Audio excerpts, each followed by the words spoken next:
Once upon a time, a group of hares were hopping contentedly through the woods, going about their business, when two of them fell into a deep pit. All of the other hares gathered around the pit to see what could be done to help their companions. When they saw how deep the pit was, the rest of the dismayed group agreed that it was hopeless and told the two hares in the pit that they should prepare themselves for their fate, because they were as good as dead. Unwilling to accept this terrible fate, the two hares began to jump with all of their might. Some of the hares shouted into the pit that it was hopeless and that the two hares would not be in that situation if they had been more careful and more obedient to the rules and more responsible. The other hares continued sorrowfully shouting that they should save their energy and give up, since they were already as good as dead. The two hares continued jumping as hard as they could, and after several hours of desperate effort, were quite weary. Finally, one of the hares took heed to the calls of his fellows.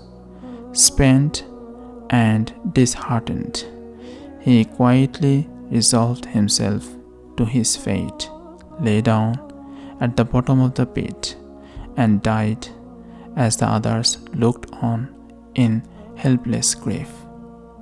The other hare continued to jump with every ounce of energy he had, although his body was racked with pain and he was completely exhausted. His companions began anew, yelling for him to accept his fate, stop the pain, and just die. The weary hare jumped harder and harder, and wonder of the wonders, finally leapt so high that he sprang from the pit.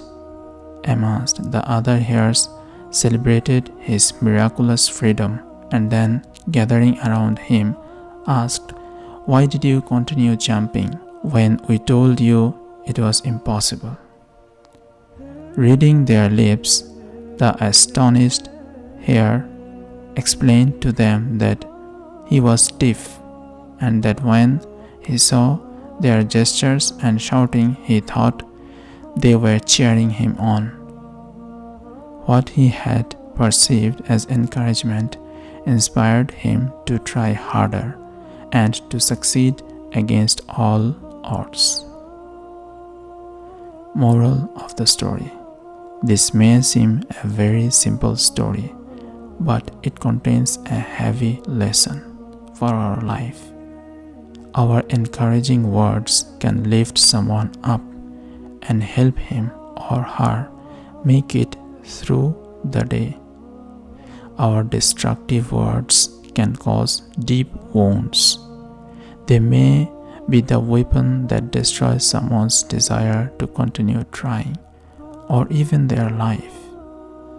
Our destructive, careless word can diminish someone in the eyes of others, destroy their influence, and have a lasting impact on the way others respond to them.